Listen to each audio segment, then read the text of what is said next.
नमस्कार दोस्तों, CM inspired YouTube channel पर आपका हार्दिक स्वागत है। इस यात्रा में हम एक बौद्ध भिक्षु की कहानी सुनेंगे, जिसे वह हमें मनोबल बढ़ाने के लिए 10 कदमों का मार्गदर्शन करेंगे। सोहन नामक व्यक्ति एक दिन बौद्ध भिक्षु के पास जाता है और अपनी तनावपूर्ण जिंदगी की कहानी साझा करता है। आइए हम इस मनोबल भरे सफर का आरंभ करते हैं और सीखते हैं कि कैसे सही मार्ग से अपने मन का स्थिति को सुधारा जा सकते हैं। दोस्तों, सीएम इंस्पायर्ड यूट्यूब चैनल में आपका दिल से स्वागत है। एक बार एक सोहन नाम का एक व्यक्ति बौद्ध भिक्षु के पास जाता है और कहता है कि अपने नगर का एक व्यापारी हूँ। मेरा पूरा दिन अपने व्यापार के काम काज में ही गुजर जाता है, जिसकी वजह से मुझे ज्यादा खाली समय नहीं मिलता। ज्यादा खाली समय ना मिले और हर समय व्यस्त रहने की वजह से मैं तनाव महसूस करने लगा हूँ। पिछले कई महीनों से अपना कोई भी काम ठीक से नहीं कर पा रहा हूँ। अब तो किसी भी काम में मेरा मन भी नहीं लगता। मुझे काम को हटाने की आदत लग चुकी है। बहुत ही आलसी और चिड़चिड़ा सा हो गया हूँ। अपनी इन सारी आदतों की वजह से मैं आजकल बहुत ही अशांत और व्याकुल रहने लगा हूँ। कृपया आप मुझे कोई ऐसा तरीका बताएं जिससे पूरे दिन में अपने मन को भटकाने से रोक सकूं और पहले की तरह अपने व्यापार में मन लगा सकूं। बौद्ध भिक्षु ने सोहन की सारी बातें पूरे ध्यान से सुना और फिर कहा, तुम्हारी समस्या तुम्हारा काम में व्यस्त रहना नहीं है, बल्कि अपने काम को बोझ समझना है। और कोई भी इंसान काम को बोझ केवल तभी समझता है जब वो वर्तमान में चल रहे काम पर ध्यान न देकर सिर्फ अपने काम के भविष्य के बारे में सोचता रहता है और अपने मन में उसकी योजनाएं बनाता रहता है कि मैं भविष्य में इस काम को ऐसे करूंगा, ऐसे इतना बड़ा बना दूंगा। और जब इंसान सिर्फ किसी काम के बारे में सोचता रहता है लेकिन उसे पूरा करने के लिए कोई ठोस कदम नहीं उठाता, तो फिर उस काम को लेकर तनाव से घिर जाता है और फिर उसे वह काम बोझ लगने लगता है। यह सुन सोहन ने कहा, हाँ महात्मा, आपने तो मेरे मन की बात कह दी है। मैं भी पिछले कई महीनों से रोज अपने काम पर ध्यान देने की बजाय अपने व्यापार के भविष्य के बारे में सोचता रहता हूँ कि कहीं भविष्य में मेरा व्यापार काम कम ना हो जाए और कोई दूसरा व्यापारी मेरे व्यापार के इलाकों में कब्जा ना कर ले। और ऐसे ही कई तरह की नकारात्मक बातें मेरे मन में चलती रहती है, जिससे मैं आज से व्यापार पर ध्यान नहीं दे पा रहा हूँ। यह सुन बौद्ध भिक्षु ने कहा, हम अपने विचारों में समस्याओं के जितना बड़ा बना लेते हैं, असल जिंदगी में समस्या इतनी बड़ी नहीं होती। तुम्हें केवल अपने आज पर ध्यान देने की जरूरत है, बाकी सब अपने आप ठीक हो जाएगा। व्यक्ति ने कहा, महात्मा, मैं यह तो नहीं कर पा रहा हूँ। मैं अपने आज के कामों पर ही ध्यान नहीं दे पा रहा हूँ। मैंने बहुत कोशिश की है लेकिन मैं हर बार भटक जाता हूँ। मैं अतीत में की हुई गलतियाँ पर प्रस्ताव कर लेता हूँ, भविष्य की योजनाएं बनाने लगता हूँ और फिर मेरा मन अशांत हो जाता है। आप मुझे कोई ऐसा तरीका बताइए जिससे मैं आज पर ध्यान केंद्रित कर सकूं, लेकिन मैं लंबे समय तक ध्यान योग इत्यादि नहीं कर सकता और न ही कोई बड़ी साधना कर सकता है। इसीलिए आप मुझे कोई आसान तरीका ही बताइए। बौद्ध भिक्षु ने कहा, ठीक है, आज मैं तुम्हें 10 ऐसे छोटे छोटे तरीका बताने जा रहा हूँ जिन्हें तुम अपने रोज के कामों में साथ भी कर सकते हो। यह तरीके सुनने में तो बहुत छोटे लगते हैं, लेकिन अगर तुमने पूरी दृढ़ता के साथ इनका पालना किया तो सिर्फ कुछ दिनों में ही तुम्हें इनके तथ्यात्मक परिणाम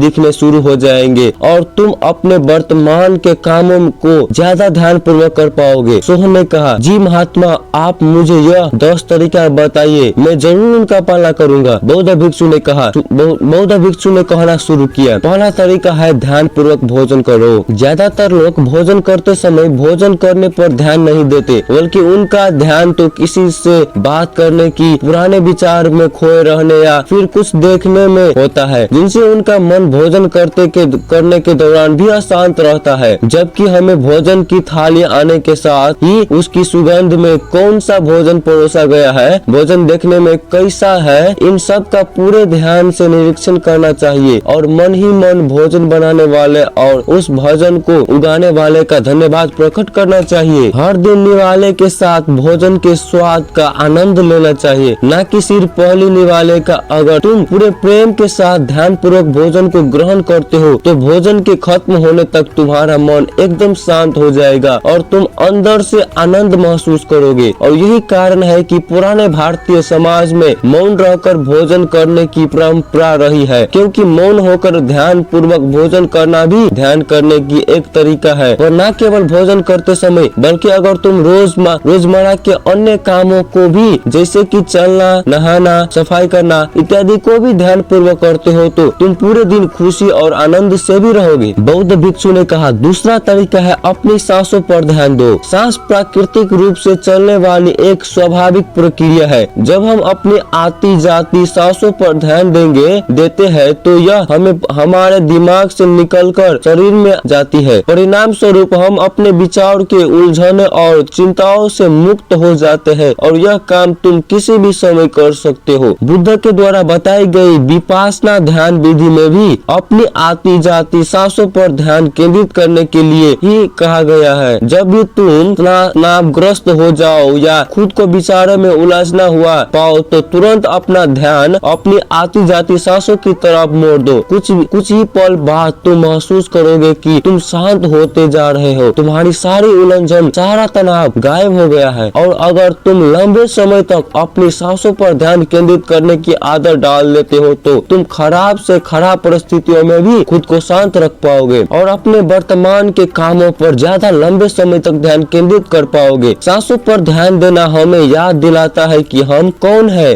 हमें आभास होता है कि हम वह विचार नहीं है जो अभी हमारे अंदर चल रहा है, बल्कि हम तो इससे अलग है, इसके ऊपर है। दोस्तों, हम केवल अपनी सांसों पर ध्यान देकर बहुत से नए आयामों की खोज कर सकते हैं। हमारे पूर्वजों ने इस पर बहुत काम किया था कि कैसे हम केवल अपनी सांसों पर नियंत्रण रखकर ऐसी चीज कर सकते हैं जो साधारण इंसान जीवन से परे है। हम अपनी सांसों पर ध्यान देकर खुद को ऐसी स्थिति में ला सकते हैं कि जीवन में आने वाला कोई भी उतार चढ़ाव हमें परेशान नहीं कर सकता है। वो अपने हिसाब से बैलेंस करके अपने दिमाग और शरीर को मैनिपुलेट कर लेते हैं कि घंटों तक सांस रोकने और दिल की धड़कन बंद हो जाने के बाद भी वो अपने आसपास की चीजों का महसूस कर सकते हैं। बौद्ध भिक्षु ने व्यक्ति से कहा, तीसरा तरीका है अपनी इंद्रियों से जुड़े। हमारी 5 इंद्रियां नाक, आँख, त्वचा, जीभ और कान हमारे शरीर के प्रवेश द्वार है, लेकिन जब हम विचारों में खोए रहते हैं तो हम अपनी इंद्रियों के अनुभव नहीं कर पाते हैं कि हमारा आसपास क्या चल रहा है, कैसी सुगंध है, कैसी दुर्गंध आ रही है। जब तक कि यह सारी चीजें इतनी प्रबल ना हो या हमारा ध्यान अपनी ओर खींच लेता है और हम बस बेहोशी में जिए चले जा रहे हैं। इसलिए अपने आसपास की चीजों को ध्यान से देखने की आदत डालो। जैसे अपने शरीर से टकराती ठंडी हवा को महसूस करो, बगीचे में खिले रंग बिरंगे फूलों पर ध्यान दो, उनकी खूबसूरती को निहारो, पक्षियों की आवाज पर ध्यान दो, उगते और डूबते सूरज को कुछ देर ठहर कर देखो। यह सारी छोटी छोटी चीज तुम्हें तुम्हारी वर्तमान से जुड़ेंगे। अगर तुम अपने जीवन में शांति और आनंद का अनुभव करना चाहते हो तो तुम्हें अपने आसपास की चीजों पर ध्यान देना होगा। तुम्हें कुछ पल ठहर कर उन्हें प्रेम पूर्वक देखना और महसूस करना होगा। बौद्ध भिक्षु ने कहा, चौथा तरीका है अपने मन में उठने वाली नकारात्मक भावनाओं का निरीक्षण करना। निराशा या क्रोधित होना हमें इंसानों में आम बात है, लेकिन हमें चाहिए कि हम ऐसी भावनाओं के भाव में न रहे, बल्कि जब भी हमारे अंदर किसी भी प्रकार की नकारात्मक भावनाओं का उदय हो तब हमें इन भावनाओं पर ध्यान देना चाहिए। जैसे कि जब तुम्हें गुस्सा आए या कुछ गलत करने का मन करे तो कुछ देर ठहर कर देखो कि उस समय तुम्हारे अंदर कैसे विचार उठ रहे हैं। कुछ देर में तुम महसूस करोगे कि तुम वह विचार नहीं हो, तुम उनके अलग हो। उन्हें देखते रहो और कुछ ही देर वह सारे नकारात्मक विचार गायब हो जाएंगे और तुम हर बार ऐसे ही करते हो तो तुम तुम्हारी भावनाओं पर नियंत्रण करना सीख जाओगे। भिक्षु ने कहा, पांचवा आदत है कि अपने मन में उठने वाले हर विचार पर भरोसा मत करो। दोस्तों, हमारा मन हर समय अनुमान और बहाना ही बनाता रहता है जो कि सच नहीं होती है। है, जैसे कि जब भी हम किसी व्यक्ति से मिले या किसी नई चीज को देखते हैं तो तुरंत हमारा मन उसके बारे में अपनी पूर्ण धारणाएं बनाने लगता है और फिर उस चीज या इंसान को या तो अच्छा या बुरा बनाकर हमारे सामने पेश करेगा और फिर हम अपने विचार को सोच मानकर उस इंसान या चीज को ऐसा ही समझने लगते हैं। और कुछ लोग तो अपनी ही धारणाओं को सच मान लेते हैं और उसी पर अड़े रहते हैं, जबकि हमें खुद को किसी भी प्रकार की पूर्व धारणा से स्वतंत्र रखने का प्रयास करना चाहिए और पूरी जागरूकता के साथ जो चीज असल में जैसी है उसे वैसे ही देखने का प्रयास करना चाहिए, न कि उसमें अपनी तरफ से अच्छाई या बुराई की आग चादर ढक देनी चाहिए। अगर तुम वर्तमान में रहते हुए पूरे साक्षी भाव के साथ बिना किसी पूर्व धारणा की किसी भी चीज को देखते या सुनते हो तो यह तुम्हें शांत और तनाव मुक्त रहेगा। भिक्षु ने कहा, छठा तरीका है रोज कुछ देर तक ध्यान का अभ्यास करो। ध्यान करने के लिए घंटों बैठने का जरूरत नहीं है। दिन में 10 मिनट का ध्यान भी जीवन पर सकारात्मक प्रभाव डाल सकता है। रोज ध्यान करने से हमारे जीवन में कोई ऊर्जा, उत्साह, शांति और प्रेरणा का आगमन होता है। हम पूरे दिन अंदर से खुश और शांत महसूस करते हैं। रोज ध्यान करने से तुम स्वाभाविक रूप से अपने वर्तमान के क्षणों में रहना सीख जाते हो। भिक्षु ने कहा, सातवां तरीका जो तुम्हारे पास है उसके लिए आभारी रहो। जिंदगी में खुशी लाने का यह सबसे आसान तरीका है आभार व्यक्त करना। धन्यवाद अदा करने से न केवल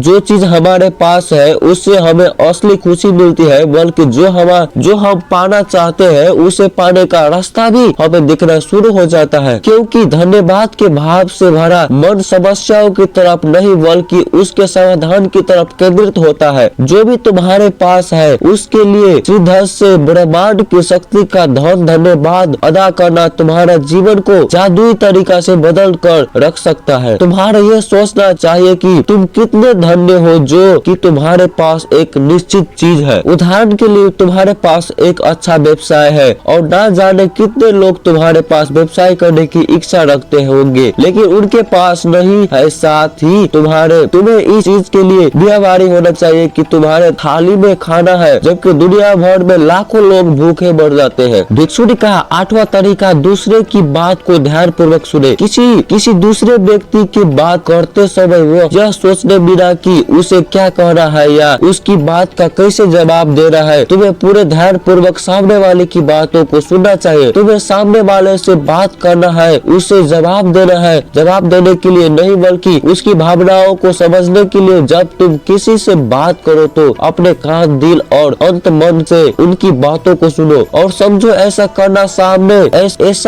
सामने वाले से तुम्हारे रिश्ते को तो मजबूत करेगी ही, साथ ही यह तुम्हारे लिए भी एक अभ्यास है अपने धैर्य और एकाग्रता को बढ़ाने। और जब हम ज्यादा सुनते हैं और कम बोलते हैं तो हम बहुत सी परेशानियों से भी बच जाते हैं, जिससे हमारा मानसिक तनाव भी कम रहता है। और याद रखो, किसी भी इंसान की बातों को ध्यान पूर्वक सुनना है उस सम्मान देना का सबसे अच्छा तरीका है। भिक्षु ने आगे कहा, नवा तरीका अपने महत्वपूर्ण कामों के लिए एक समय निर्धारित करें। तुम्हें अपने दिन के कुछ समय को महत्वपूर्ण कामों के लिए निश्चित रखना चाहिए, जैसे काम का समय, नहाने का समय, सफाई का समय, खाने का समय। महत्वपूर्ण कामों को समय के साथ बांटना यह निश्चित करता है कि वो चीज बिना किसी बाधा के नियमित रूप से होती रहे। दिन के सही समय पर सही काम को करना हमारे जीवन में अनुशासन लाता है और अनुशासन से जीवन में शांति और खुशी आती है। भिक्षु ने कहा, 10वां और अंतिम तरीका है अपने रोजमर्रा के कामों के जागरूकता लाने का प्रयास करो। तुम जब भी किसी काम को करो तो उसे वर्तमान में रहकर करने की कोशिश करो। हर बार तुम्हारा मन अपने विचार में खो जाएगा, लेकिन तुम्हें फिर से खुद को वर्तमान में वापस लाना है और यह तुम्हें हर बार करना है जब तक कि यह तुम्हारी आदत न बन जाए। और साथ ही तुम यह देखने का भी प्रयास करो कि उस काम को करते वक्त तुम्हारे अंदर किस तरह के विचार उठ रहे हैं। यह एक छोटा सा